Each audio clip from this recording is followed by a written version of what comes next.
Will ADHD medicines turn your child into a monster? There are certainly plenty of horror stories out there. You hear about kids who don't sleep, who don't grow, who don't eat, or you hear about that one kid who grew a tail and horns and a forked tongue while taking ADHD medicines. I'm Dr. Williams. You might follow my page if you have kids and you could use some evidence-based help from a pediatrician. When it comes to ADHD, stories about side effects might be true, but I would argue that maybe that doctor doesn't know every option that's available for that child.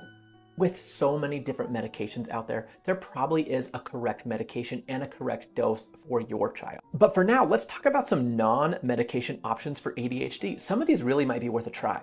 Believe it or not, here is all the stuff that we have studied so far. You can pause to read this list. But wait, there's more. Of all the stuff we've studied, I think there's a few to pay attention to. Omega-3 fatty acids, specifically DHA. Now we have over 40 studies in the last 5 years alone looking at DHA and ADHD. The results have been mixed. And my biggest complaint, honestly, is it's hard to find a pill that's small enough for a child to swallow in order to get the correct dose. Still, DHA is probably worth a try. I tried it on my own child. High protein, high fat meals have been shown to increase focus just a little bit, especially in the morning.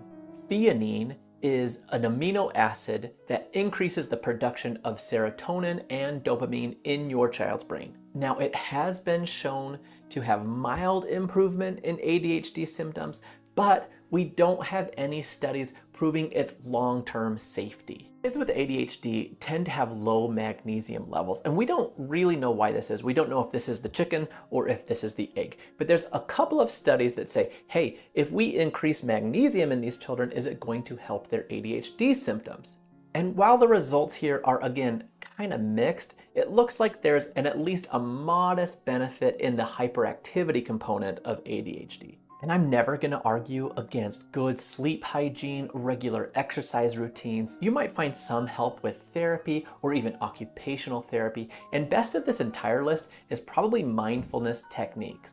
All that said, the sad truth here is that nothing we've discussed today even comes close to traditional ADHD medications. ADHD medications probably won't grow horns on your child, but they do come with their own risks and benefits. We'll talk about that in a future video.